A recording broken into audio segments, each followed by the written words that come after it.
दो तीन दिनों से दो तीन संतों की चर्चाएं बहुत तेज हो गई हैं। उसमें सबसे पहला नाम आता है कथावाचक अनिरुद्धाचार्य जी का। कथावाचक अनिरुद्धाचार्य जी ने जब से महिलाओं पर टिप्पणी की है, हालांकि टिप्पणी पुरानी थी लेकिन पिछले 2-3 दिन से काफ़ी ज़्यादा वायरल हो रही है, और जैसे वीडियो वायरल होता है उसके बाद से चर्चाएं तेज हो जाती हैं। लोग उन पर जुबानी हमला करना भी शुरू कर देते हैं और लोग तरह तरह की बातें करते हैं, उनको लोग अपशब्द भी बोल रहे हैं। वहीं उसके बाद ही जैसे उनकी वीडियो वायरल हुई थी, उसके 1 दिन के 2 दिन के बाद प्रेमानंद महाराज, जो कि जाने माने संत हैं, वृंदावन में रहते हैं, उनकी भी एक टिप्पणी आती है और वो भी महिलाओं और पुरुषों, हालांकि उन्होंने दोनों की बात किया था लेकिन चूंकि महिलाओं की भी बात उसमें है तो इस वजह से उनकी टिप्पणी वायरल हो जाती है। और कहीं ना कहीं ये कहा जाता है कि प्रेमानंद महाराज ने भी महिलाओं को इस तरह से उनके चरित्र पर उंगली उठा दी, क्योंकि प्रेमानंद महाराज ने कहा था कि जिस किसी को 3-4 होटलों में खाना खाने की आदत लग जाती है तो फिर उसको घर का खाना अच्छा नहीं लगता। उन्होंने कहा कि जिस स्त्री को 3-4 पुरुषों के साथ घूमने की, टहलने की और उनसे संबंध रखने की आदत लग जाती है तो फिर उसको एक पुरुष से संबंध रखना या एक पुरुष के साथ रहना अच्छा नहीं लगता। इसके बाद उन्होंने पुरुषों के विषय में भी यही बात कही थी, लेकिन चूंकि बात यहाँ पर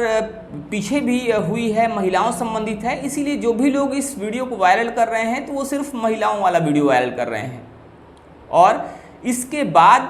अब एक और संत आ गए हैं जिनका नाम होता है राजू दास। अयोध्या के राजू दास इस समय प्रेमानंद महाराज को कहीं ना कहीं बैकअप देते हुए दिख रहे हैं। वो कहते हैं कि प्रेमानंद महाराज हमारे मार्गदर्शक हैं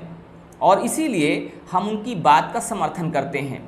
हमारे साथ में वरिष्ठ पत्रकार सीता तिवारी जी हैं और इस विषय पर हम इनसे बात करेंगे, इसे जानने की और समझने की कोशिश करेंगे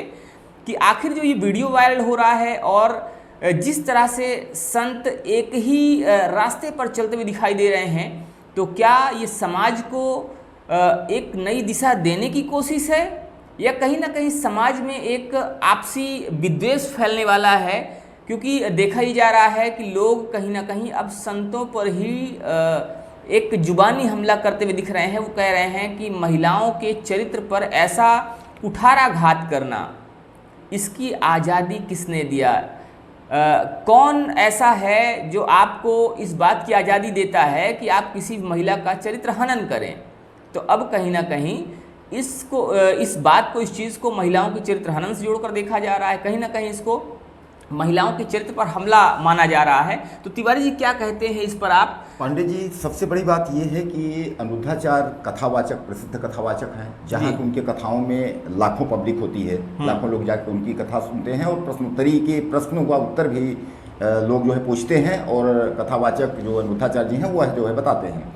अब उसी दौरान पहले उन्होंने बयान दिया था, अच्छा उन्होंने जो है तो सोनम रघुवंशी को लेकर के उसके बाद उन्होंने कहा था कि अगर 14 साल की लड़की अगर आप शादी करोगे तो लड़की कुछ जानती नहीं है, अपने परिवार में, आपके परिवार में सम्मिलित हो जाएगी, और अगर आप 25 साल की लड़की लेकर आएंगे तो चूंकि वह जो है अपने 25 साल तक की जो जवानी रहेगी वह लड़कों के साथ अपनी जवानी का अपना इधर उधर भटकेगी, मुँह मारेगी, उसके बाद फिर आपके साथ आएगी। तो जब आपके साथ आएगी, जब इधर उधर भटकी है, 4 लोगों से मिली है, तो कहाँ वह जो है अपने परिवार में हिल मिल पाएगी? तो उन्होंने सोनम रघुवंशी को लेकर के इस बात की जो है एक प्रश्नोत्तरी कार्यक्रम में उन्होंने ये बात कहा था। हालांकि महिलाओं और लड़कियों को नागवार गुजरा, उन्होंने तमाम आंदोलन करना शुरू कर दिया और यह बात पांडे जी थमी नहीं थी। अचानक जो है प्रेमानंद महाराज जो वृंदावन के संत हैं, उन्होंने यह बात कह दी कि जो लड़की जो है 4 लड़कों के साथ रही है और वह जो है परिवार के साथ वह भी सिर्फ नहीं हो सकती है। और उन्होंने लड़की के अलावा उन्होंने ये भी कहा कि जो आदमी या पुरुष अगर 4 औरतों के साथ रहा है तो वह भी जो है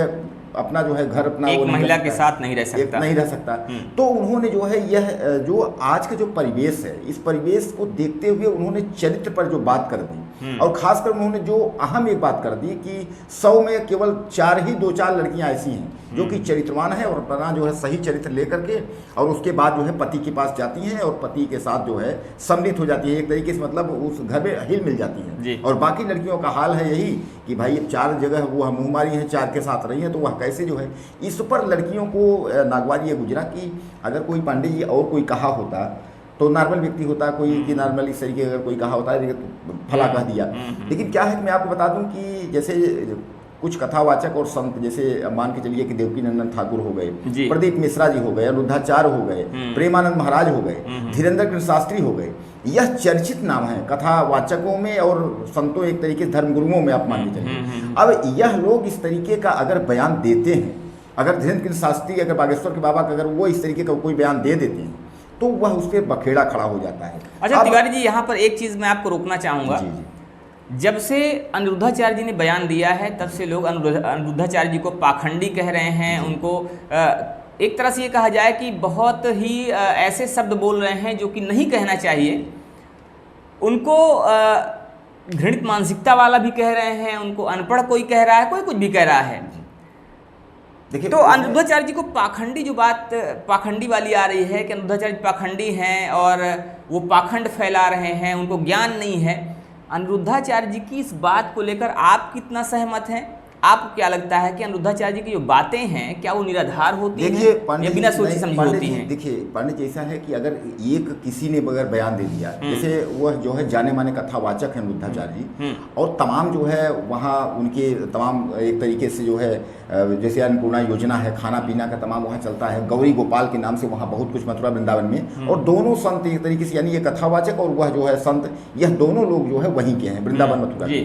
तो जहाँ एक तरफ अनिरुद्धाचार्य जी ने अगर इस तरीके की गलती की है, उन्होंने जो कहा है, तो यह देख करके प्रेमानंद को तो नहीं बोलना चाहिए, या वो देख रहे हैं कि उनका मेरा यहाँ पर आपसे प्रश्न ये है, मैं समझ रहा हूँ, मेरा प्रश्न ये है कि क्या अनिरुद्धाचार्य जी ने जो बात कही है वो बात गलत है? आपका इस पर क्या नजरिया है? मैं आपके ही मुद्दे पे आ रहा हूँ, मैं वही बात कह रहा हूँ जो आप पूछना चाह रहे हैं कि आप इससे सहमत हैं कि ये सही बात है या गलत है, या उन्होंने गलत बोला है। आप, मैं उसी बात पे आ रहा हूँ जो मैं आपको बता रहा हूँ, बताने की कोशिश कर रहा हूँ कि उनकी भी बात मैं बताने की कोशिश कर रहा हूँ, प्रेमानंद महाराज की भी बात है कि आखिर ये बात सही है या गलत है। आखिर इन दोनों संतों ने, अब संत ही कहा भले कथावाचक हैं, चूंकि पूजा पाठ वो भी करते हैं, तो एक तरफ संत और कथावाचक दोनों ने जो ये बात कही है, बारी बारी से कही है। हालांकि उसमें जो है इन्होंने तो माफी मांग ली है। इन्होंने कहा कि देखिए, इनकी पहले आपको मैं सफाई बता दूं, इन्होंने कहा कि मैंने कहा कुछ लड़कियों के लिए, इन्होंने कहा कि मैंने कहा कुछ लड़कियां, मैंने सबके लिए नहीं कहा। इन्होंने सफाई में जो है अनिरुद्धाचार्य जी माफी मांग ली है, उन्होंने यह कहा। लेकिन प्रेमानंद ने जो है, उन्होंने तो सीधे कह दिया कि 100 में 2-4 ही ठीक हैं,